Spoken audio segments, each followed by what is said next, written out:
Hello my lovelies, happy Easter Monday to you. Being Monday, I've got another wonderful video to share with you guys, so grab yourself a cup of tea and let's do this.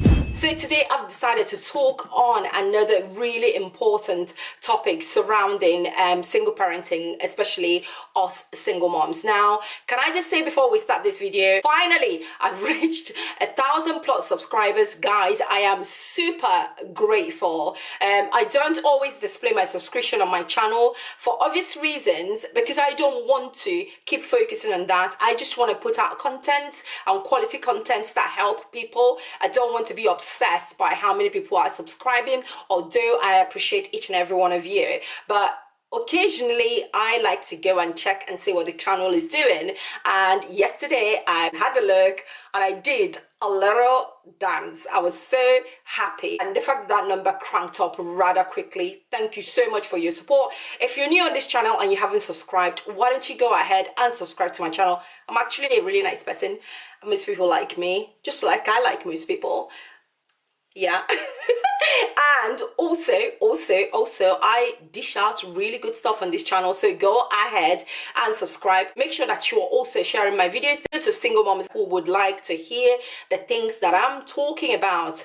It's good to know that you're not alone in this. There's so many of us out there who are doing a great job, and we need to tell the world that is always so quick to criticize us that we are strong, powerful women who are putting our children first. We're going to talk about how to handle a difficult ex. Now guys, can I just tell you guys, I'm always very careful when I talk about my ex, but today, because of this issue, I'm gonna share a little bit of my experience as a single mom, and then I'll tell you guys how I've managed to handle the difficulty in co-parenting with my ex-husband. So we had children quickly. So I already had my 2 kids and I was pregnant with the last one, and my marriage was a mess. My marriage was so bad that I was crying every day, every night. I was saying all sorts of prayers. I used to go on the internet and submit prayer requests. I was pregnant, I was vulnerable. At the end of the day, I thought, you know what? This is not marriage, I'm out. And it was very difficult for me to get to that decision, because obviously you guys know that I was raised a Catholic. Eventually I thought, you know what, don't care about religion, don't care about what anybody will say. I care about myself right now, and I care about my kids, and I'm gone. So I took my things, took my children and left. I did not take anything off of my ex-husband. I did not take any property. I did not take any house. I left everything and walked away from him. Eventually I managed to divorce him. Now, that is my short story. Can I just also point out that I am not saying that I'm perfect. There are areas in my marriage that I didn't handle well because I was so young. I married young. I shouldn't have married that young. And also, I am a really stubborn person. I don't know how to tolerate nonsense. I mean, I've had to learn over time as I've grown older to learn to be a bit more tolerant. However, in my marriage, nobody deserves to be abused at the end of the day, so let's just leave it like that.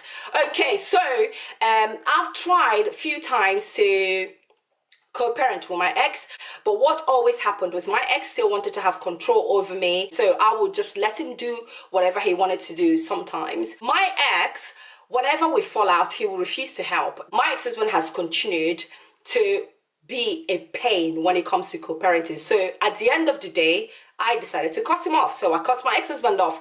And I tell you guys, it was the best thing I've ever done for myself. I want to share a few things that you need to be doing when you have a problematic ex. So number one thing you ought to be looking at is he cannot control you. He cannot bully you or control you. Most of these horrible, nasty exes are very good at that. They are quite narcissistic in their character. They want things in their own terms. They want you to worship them. They want you to bow before them. And if you're not nice to them, they're not going to help the children, because they feel like when they help the children, they are helping you. If you have men like that, the first thing you need to be doing is be firm, be assertive, be confident to say, you cannot speak to me like this. You cannot treat me the way you're treating me. Literally sit down and have a talk with them. Try your very best. And if they're refusing to do that, if it's becoming difficult, because sometimes you get the ones who really want to see the kids, but they want to be causing trouble whilst they're doing it, the best thing for you to do is get the court involved. Because once there's somebody involved, there will be a mediator between you and your ex. And also what you can do is cut off verbal contact. If he's abusive and he shouts at you or yells at you or whatever, cut off verbal contact. Don't take his telephone calls unless in time of emergency, and then you can only text. At the moment, my ex does not text me unless there is a real need for him to text me. I don't sit in the same place with him. I don't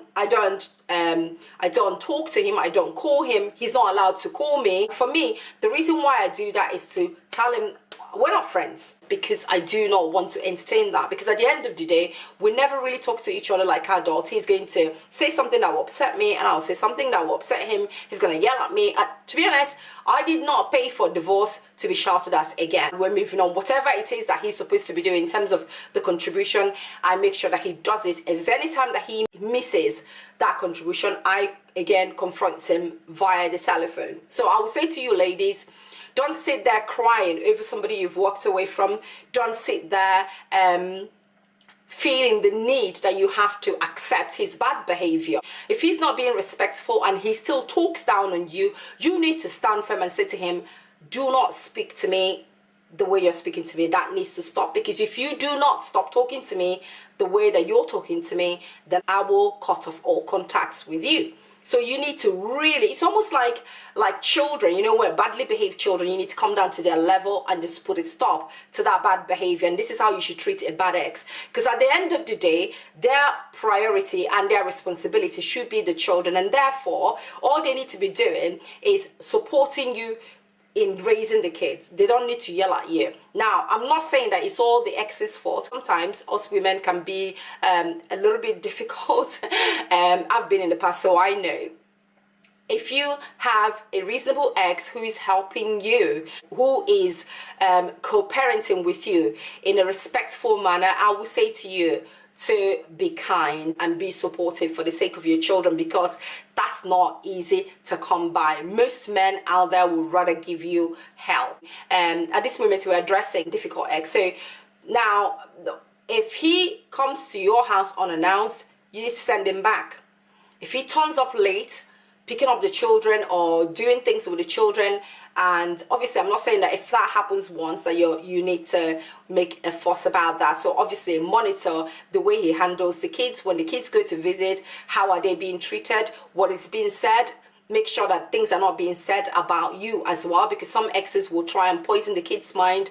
If you ever find out that stuff like that is going on, again, confront, and you can write an email. You don't have to actually do a verbal confrontation, especially when you know that it's going to turn into a massive argument. The best thing to do is write a good email and making sure that you are stating that you cannot be put in a bad light in front of your kids. So he needs to co-parent like an adult, almost like a professional. This is now a responsibility. He needs to be professional about it, so he does not need to discuss you in front of the children in that sense, and put you in a bad light. And if he has any issues with you, he needs to then discuss it with you, okay? And also, he needs to be respectful around your kids, especially when they're with somebody. For example, my ex is with somebody, and this woman hates me. Guys, this woman hates me. When I walked away from my ex and she hooked up with my ex, I was like, I don't want him. You can have him. But she will see me on the road. She will stand and eye me up and down. I'm thinking, if this woman hates me this much, I don't really think my children are safe around her. Like, I don't know. Another thing that you need to be looking at is, if this is not being handled via the family courts and the children go over to him, you need to go and see where he lives, who is in the house. You need to risk assess your ex's house, make sure that it's safe for your children. Sometimes all these men can be overpowering. They go, oh, I'm taking the kids, because they feel they can do whatever they want. To be mindful, wherever he lives, he's not going to tell you, oh, you cannot come to my house, I'm just going to no. You need to be responsible as well by saying, I'm sorry, but I need to know where you are. I need to know where you live. I need to risk assess this place, make sure that it's okay. Men who are bullies will never allow that. They want to just grab the kids and go, take the kids wherever they want to take the kids without your consent. My ex-husband wanted to do this, and I put a quick stop to that. At the end of the day, if he takes the kids to wherever he lives, you don't know what's happening in that house. If you've not seen the place, you don't know whether the beddings are good enough for the kids. You don't know what sort of food the kids are being fed. You don't know who's the woman in the house. Obviously, ladies, what I'm saying is that when you go there, you need to realize that you're this person's ex, and you have to be respectful. If this is difficult for you to do, I would say go through the family court, because there will be somebody who will risk assess everything to make sure that your children are safe. Handling difficult exes is not that difficult. You have to stand by your rules, and your rules should only be, I want to be respected, I want my children to be cared for. Those two things. There shouldn't be any more of that, because if you go beyond that, then you're asking for trouble. Do not be afraid. Just say, we need to co-parent well. We need to have respect for each other. We need to respect each other's opinion. We need to look out for the best interests of our kids. So the only ex that you need to really cut off completely is the one who will never try to co-parent with you. They will always try to cause problems. They will always try to belittle you. They'll always try to fight you, swear at you, and shout all the time. Because at the end of the day, you have not broken up from that person to be taking all that stuff from them again. If they don't stop and behave themselves, then you need to cut them off completely. Because I tell you now, it's better for you to raise your children on your own in a much more calm and loving environment than having a dad in their lives that is always causing problems, because it causes stress for children. Children don't like it when mom and dad are bickering and fighting all the time, and I do not want my children to ever experience anything like that ever again. That is why I'm so protective of my children. I would like to be able to co-parent with my ex-husband in future, but I don't know how possible that is. I'm looking forward to the day that I don't have to get involved. I'm raising confident children. I'm raising kind-hearted children. I know they will have a relationship with their dad, but what I know that my children are going to be messed around. They will not take it. I'm their mom, you know what I mean? So ladies, do not let him bully you just because you have kids together. He has to be an adult. He has to give you the respect that you deserve, and you in return has to respect him as well. If he's refusing to do that, ladies, cut off all contact, let him move on, do your thing, raise your kids, and God will bless you. Can I just say thank you so much for staying with me throughout this video. It's been extremely difficult, but we had to talk about it, all right? Make sure you're sharing this video with your friends that are single mothers. Make sure that you're supporting each other, because this journey is really tough and people don't know how tough it is. But if we support each other, we can get through it, and our children will turn out really, really well. May God continue to give us strength, and may God continue to bless you and your children in Jesus' name. Amen. Thank you so much for watching my video, and I hope to see you guys again on Friday. Take care. Bye bye.